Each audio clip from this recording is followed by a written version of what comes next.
I am going to try. I think I'm going to try to switch. I'm not sure if anyone's on, but if you are, let me know you can hear me. Testing my mic.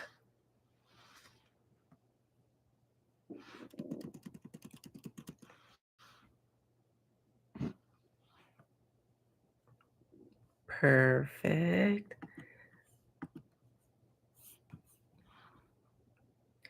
I'll be kicking it off in a few minutes, or a few seconds, actually. I tested this out so many different times, and I still think I probably didn't do it correctly.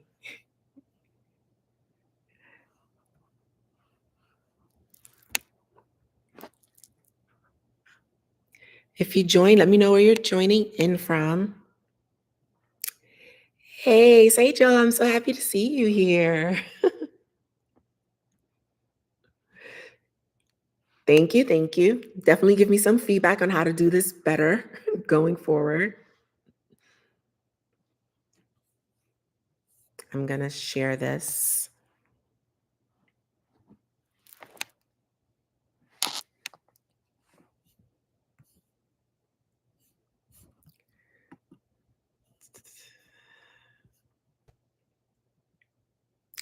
What time is it over there right now? It has to be really, really early in the morning because here it is 8:47.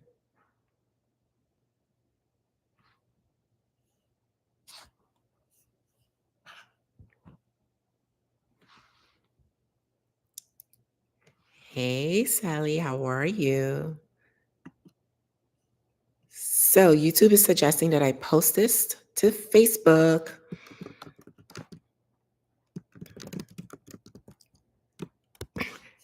Okay. I sort of kind of wish there was, and maybe there is, an opportunity to just talk to people rather than feel like I'm speaking to myself, but I'll respond to the chats. So today we are talking about pretty much buying a business with zero money down. I've done this a few times myself, and I was trying to put a script together for this video. But what I decided to do was pretty much do this live because I thought it would be more impactful to try to answer some questions because it can sometimes be a complicated concept if you can't engage and ask questions. So definitely I foresee it's going to be a smaller group. So ask as many questions as you would like and I will answer them based on my experience and we can share ideas, etc. Um, so let me share this.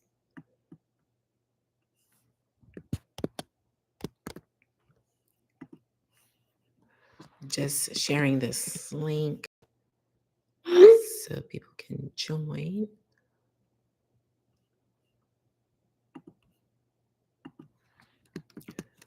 I tell you, this YouTube business is not for the faint of hearts.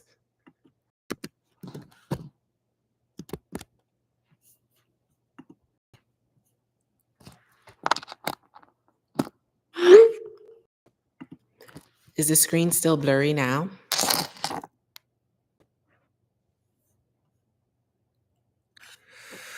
That is a good question. Let me know if my screen is still blurry and I can, I don't know, try to fix something. Um, when did I know it was the right time to buy a business? I think that question is a very specific question to the individual. So some people might feel like it's a good time to buy a business when they have enough money, they understand the industry right away, they have support of people who can tell them about the business. Whereas others, once they have an idea, they'll jump right on it and go full speed, right? It really depends on your personal risk appetite, if that makes sense. But for me, when I'm buying businesses, I try to align them with existing businesses that I have. So, for example, I purchased a spa, and I had difficulties of hiring massage therapists. So I went ahead and started a massage school because what I wanted to be able to do was train my staff or train massage therapists and put them in my spa. So my spa had like a need, and I created a business to support that need. Um, so that's what I typically try to do. I try to make sure any businesses that I'm starting have some sort of synergies that can complement each other, not cannibalize on one another. But that's how I go about it. I do know some people, they are like extremely hands off, right? They might have specific criteria like, is this business making 20% EBITDA, or is this business $1 million revenue generating business? And then they'll invest in that business because of that. Um, so it's really a very specific on where you are in your entrepreneurial journey. Um, how much cash you have, how much cash you're willing to invest, and more importantly than cash, how much time you have as well. So, are you looking for something that's more passive? Are you looking for something where you're going to be the owner operator? All of that plays a factor into the type of business you would buy. And it really also depends on the type of person you are and your risk appetite, if that makes sense. And if my screen is still blurry, sorry, I just don't know how to fix that. When I do a new live, or when I do a live again, I'll try to, because I was told that you can literally put your camera to do the live. I'm literally streaming from my computer. So maybe Sejal can help me with that going forward. But yeah, so Sally, hopefully I answered that question. If I didn't, feel free to like send a follow-up question, right? So you guys have me for as long as you guys have questions. So going back to buying businesses for no money, right? So it's not that you're taking somebody's business for free. So you guys might have heard this quite frequently, that when you do this creative financing, is me as the buyer, I am going to set the terms. You as the seller is going to set the price. And as long as I'm giving you the price that you want, in most instances, as long as I'm giving you the price that you want, I am going to set the terms that benefits me the most. And I can give a real life example. So let's say you guys were trying to buy a laundromat, and you saw that this laundromat, the seller was trying to sell this laundromat. He's retiring. His children doesn't want the laundromat. He's just trying to pretty much get rid of it. And if he doesn't sell it, he's going to end up just closing the business down. So for this type of seller, it's better for him to get something for this business than nothing. So what you as the buyer can do is say, hey, Jim, who's ready for retirement and your children don't want to take over your laundromat, I know you're trying to sell this laundromat for $250,000. What I can do is give you, let's say, 20,000 or 10%, let's say $25,000 upfront, right? And then I will pay you a monthly fee for the next 5 years or 10 years. So now Jim, who would have had to close down his business and not sell this business because no one wanted it, now can sell it for something and get some cash over time, if that makes sense. So screen a bit better, but question. When did you know? Okay, so I think I answered that one. Can you share a time when a venture didn't work out as planned? What did you learn from it? So, what you'll find out is that the best laid out plans never go as planned. You'll sometimes feel as if you'll have a business plan, you'll write what your marketing strategy is going to be, how you're going to go out to market, who you're going to hire, the type of team you're going to have, and it just won't work out as planned. So it's so funny because we just recorded a video where we were talking about resilience. The key is to just be resilient. The only thing you should expect is the unexpected, because things won't go as planned. So, for example, going back to like my massage school again, because that was pretty much the most recent business that I started. we had an expectation to have school start on the 1st of March. So we have to go through all of these different types of inspections. We have to go through all of these types of approvals and had everything set. We're paying rent. So you're paying rent, you're incurring all of these costs. So you want to start class and start recruiting students as fast as possible.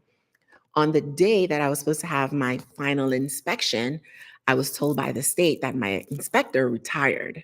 So I had to wait an additional, what was it, 4 months before I can even start marketing to students, opening my school doors, or making any money while having to pay rent, having to pay for my instructor because I needed to make sure I had an instructor, right? So these are the types of contingencies that you just can't plan for. And then things like this are oftentimes the items and the things that occur that deter entrepreneurs from going full force to what they want to do and what they're trying to accomplish. So you really have to go into starting a business, buying a business, or doing whatever that idea is. You have to go into it knowing, okay, I have this plan and 90% of it won't go as planned, but I'm going to pivot, I'm going to fail, I'm going to get up again, and I'm going to continue pushing forward and propelling forward. So, Swaggy, I hope that answered your question. If not, ask another question. It's just, I think now the five of us, if YouTube is counting me. So, can you walk me through a typical day in your spa business? What are your major tasks and responsibilities you have? That's a fun question. Again, no day is the same. So I currently own three locations. So I own a location in New Jersey, Pennsylvania, and Florida. So across three different states. So a typical day for me, I wouldn't even say it as a typical day. Let's say a typical week. So a typical week includes me connecting with my general managers. I I have a general manager that runs each location. So we will connect, we'll discuss any issues that are happening. Maybe a washing machine broke, maybe we need more front desk staff, maybe HR needs to hire more people, maybe the week ahead is not having as much booking, so we need to push marketing in this particular thing. Maybe there's some training that needs to happen. So we pretty much have like a weekly huddle just to go through everything that's happening for that week and anything that has happened the week before. Um, my role in my spas, I'm not running the day to day. I'm pretty much refereeing and coaching my managers to be able to make those decisions so that I can continue to grow, so that my platform can be big enough for whatever dreams and aspirations that they might have. So that's one thing that I do. I typically have huddles with them.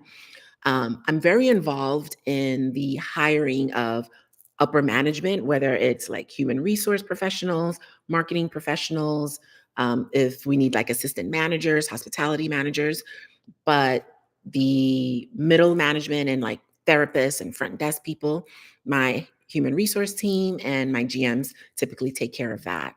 Um, I'm also heavily involved in the marketing aspect of the team as well.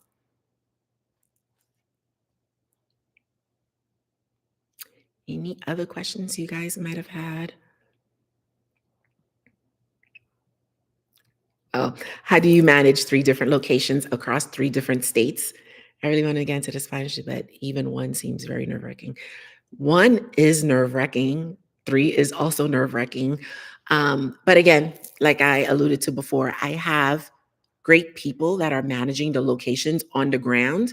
And I'm just like a coach to them. And I'm here to support them and empower them and give them the tools that they need to be able to run the spas as successfully as they can. I do my best to visit the locations, all of the locations, probably monthly.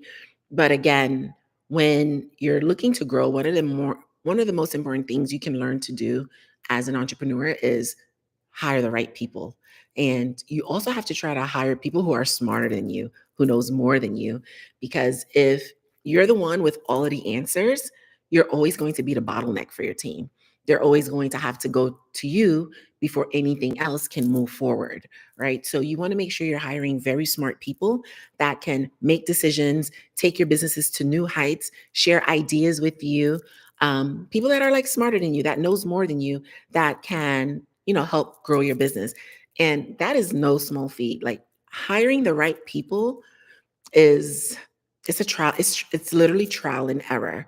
Over time, you start to see the red flags, but then you still sometimes want to make excuses for the red flags, right? Well, maybe that red flag wasn't that important, but you'll come to learn that any little red flag is a big red flag. And many people have a lot of little red flags. So you want to be conscious of that, and you want to understand what your core values are and what is it that you want in a person that you're bringing on to your team that you're going to be working alongside of. So try to hire really good people that know what they're doing and that are smarter than you, that can bring, an additional perspective to your business and give you capacity to continue growing. How do you approach process and infrastructures planning for a new business? Can you clarify? So are you asking when I am looking to So, how do you approach processes and infrastructures planning for a new business? If you can clarify that question, that would be very helpful.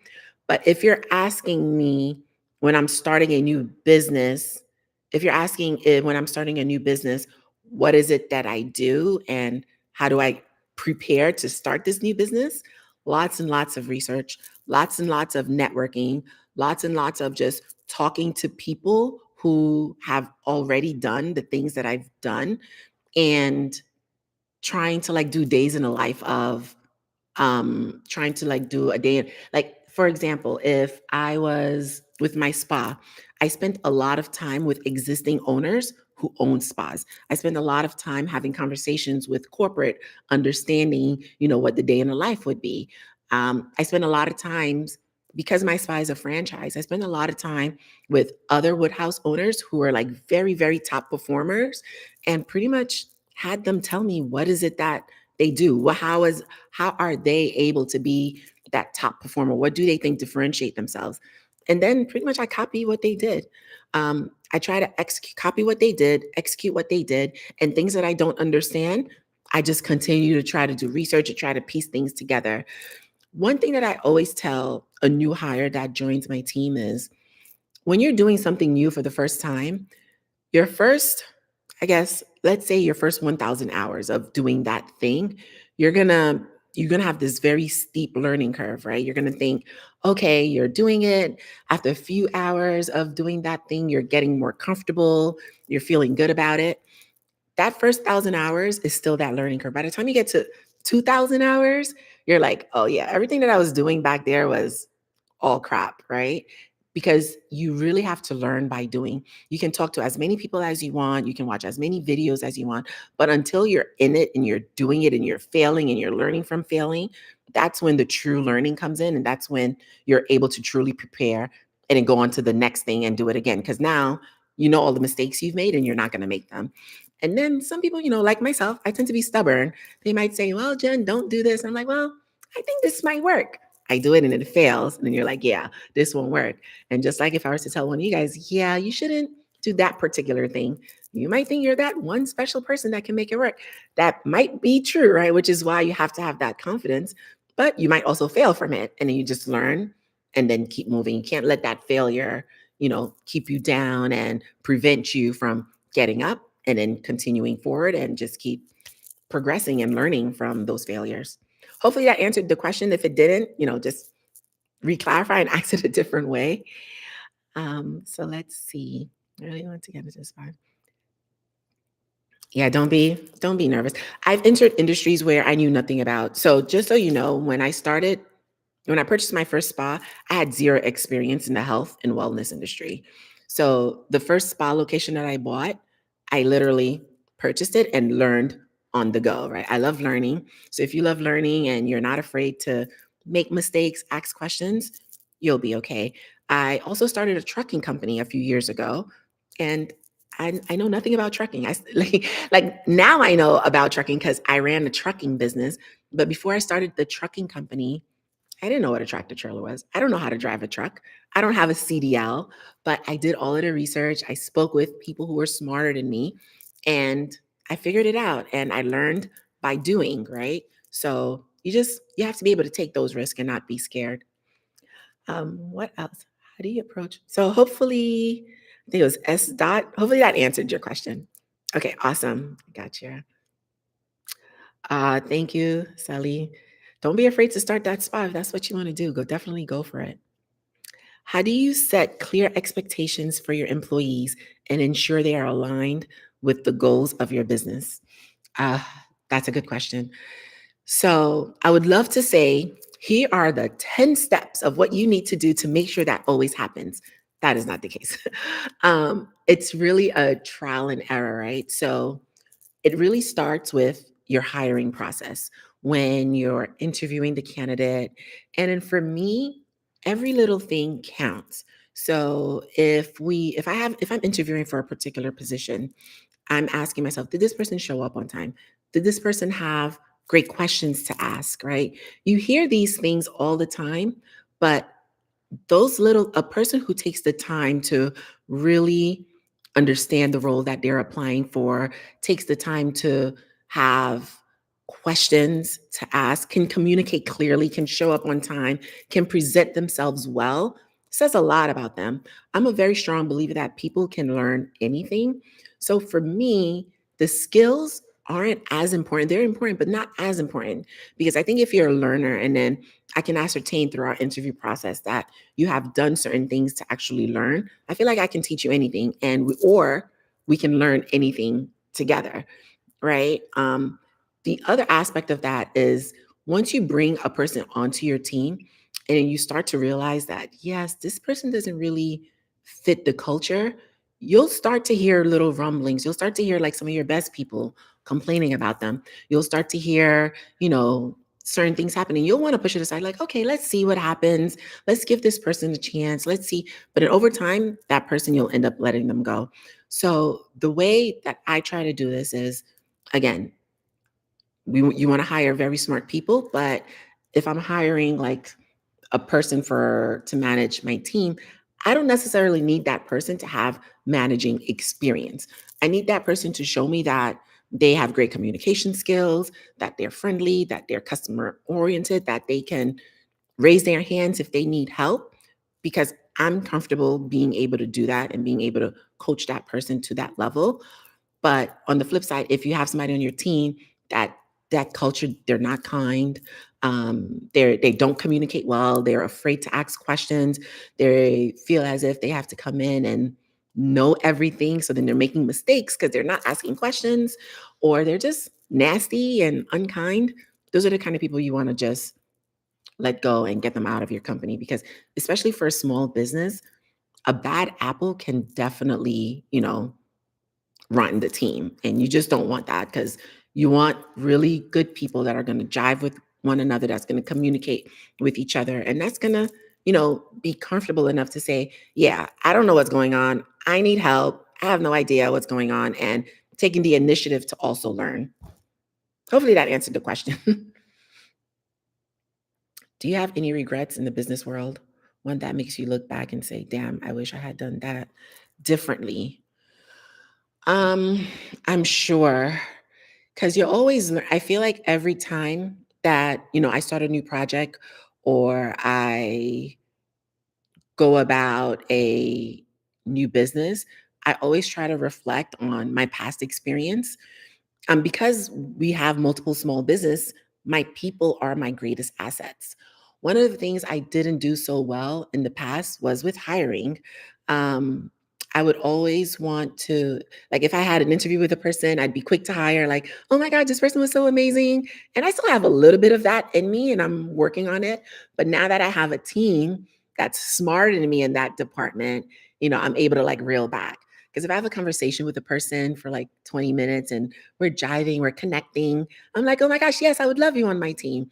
And oftentimes that doesn't work out too well, right? Because it's more than just jiving with a person for like 10, 15 minutes. So one of the I have hired and made bad hires in my company, which I regret, because oftentimes when you make a bad hire, it's bad for you, the business, but it's also bad for the employee, right? So sometimes they leave their job, they come work for you, and then you realize that they're just not a good fit. Now you got to let them go.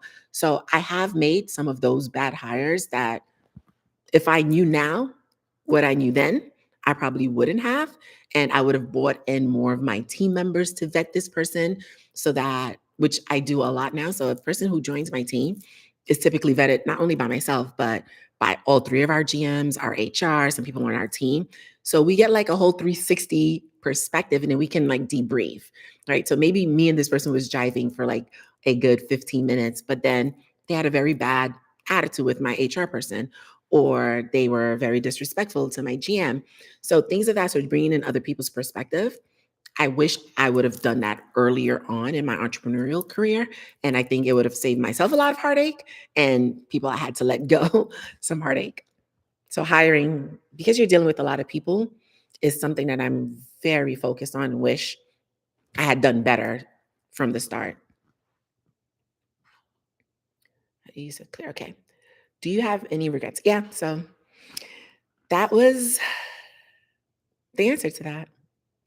But oh yeah, I'm loving these questions. I know we were supposed to be talking about buying businesses for $0, but I'm loving the questions and I love sharing my experience. I can talk about this stuff all day and share my experience and talk to other, entrepreneurs who are on the journey of entrepreneurship, who's thinking about it, who's scared to start, who have been doing it for a very long time. So I truly love building, growing businesses and connecting and engaging with other entrepreneurs as well. So don't be afraid to ask any questions. Wow, I can't believe it's already been 26 minutes. I'll be on for like the next 5 minutes. And I guess while we wait for any other questions to come through, I'll continue sharing some tidbits about, the creative seller financing. So going back, so for example, um, I had another business that I had purchased. And the way this deal was structured was it was a multi-million dollar business that we purchased. And what we did was I did a bank loan for this business. And just keep in mind, in order to get a bank loan for a business, that business has to be profitable. It has to show some sort of profitability. And it's not just showing profitability and taking your word for it. Like you have to be able to show the profitability from the tax returns or P&L statements. And if this business hasn't been around for about a year, 2 years, where they have 2 years of tax returns, banks probably won't look at you. So you'll probably have to do private financing because a bank won't look at you. But with this business, it was profitable. It's been around for 5 years. The tax returns did show profitability.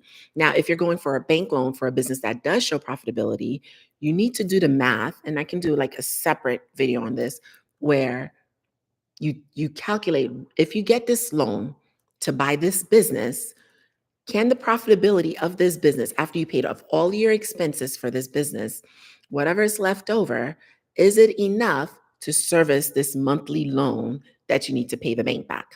Right. So you have to make sure that it can do that. Because even if you do have 2 years worth of tax return and you have strong profitability, if the amount of financing that you're looking to bring in and put onto this business and the business can't pay it and also have some cash left over, banks won't look at you either, right? They won't fund you. So you'll also have to go to private funding. But for this deal, I did do bank financing and then I did seller financing where I had the seller hold a note for me. So to use simple numbers, let's say I was paying $1 million for this business. I had the seller hold a 500K note for this business, and then I took out a bank loan for 500,000. So that meant that I was paying the bank, like let's say I was paying the bank $7,000 a month, and I was paying the seller about $3,000 a month, right? So that's five, six, seven, $8,000 every month. And I had to be sure that the business was making at least two times that, which is $16,000 a month. And that's in profit. That's earnings before interest, tax, depreciation, and amortization, right? So that we can service that debt. We have our $16,000, service the debt, service the interest, and then have $8,000 to $7,000 left over after we've serviced the debt. So there's many different ways that you can structure seller financing, which is why I tell entrepreneurs, if there is a business you want to buy, let the cost of the business be the last thing that you worry about. You want to first focus on, do I have the skills, time, and expertise to run this business? Do I have the understanding or the support system? Like, can I build a network and find the information and do the research? Is this business profitable? Is it in a location that I want to be in? Is is it a business that's going to grow? Can I see myself growing with the business? Will I be bored of it? What's my exit strategy? Is this seller willing to give me a great deal for this business? Once you've done all of that, and then now you got to figure out how to pay for it. If all of those other things check out, whether you have the money or not, you'll be able to pay for this business. And I'm confident that that would happen. How do you say it? My son wants to get into business. He's 16, still young. But any tips for him? I've been Googling, but I prefer your opinion. Um, it really depends on what he's interested. I did this video, I think I posted it, where find out what his interests are, find out what he's good at, and then try to find the overlap between that. And then see if there's like a business that he can do around that. Because those tends to be the most successful. I love getting young people into entrepreneurship. My daughter, she's 14, and I try to start she's always on Amazon. So I figured, let me start an Amazon FBA store for her, and she can pick her products and sell it, etc. But as much as she loved shopping on Amazon, she didn't like doing the research to find products to sell on Amazon, right? So for younger people, definitely try to find something that they're interested in and then find out what they're really good at and then try to see if there's any intersect between the two that you can do. Okay. Hopefully, Sarah, that answered your question. I don't know if anybody had any last minute questions they might want to share. Again, sorry for the blurry screen. I'll definitely try to figure this out and connect to a camera going forward, but wanted to try out this going live and wanted to really be able to engage with some of the audience, answer some questions. And I'll definitely be doing this again, so look out for it. Share some ideas on what you would like for me to talk about, and then, we can take it from there. All right. Bye, guys. Thanks.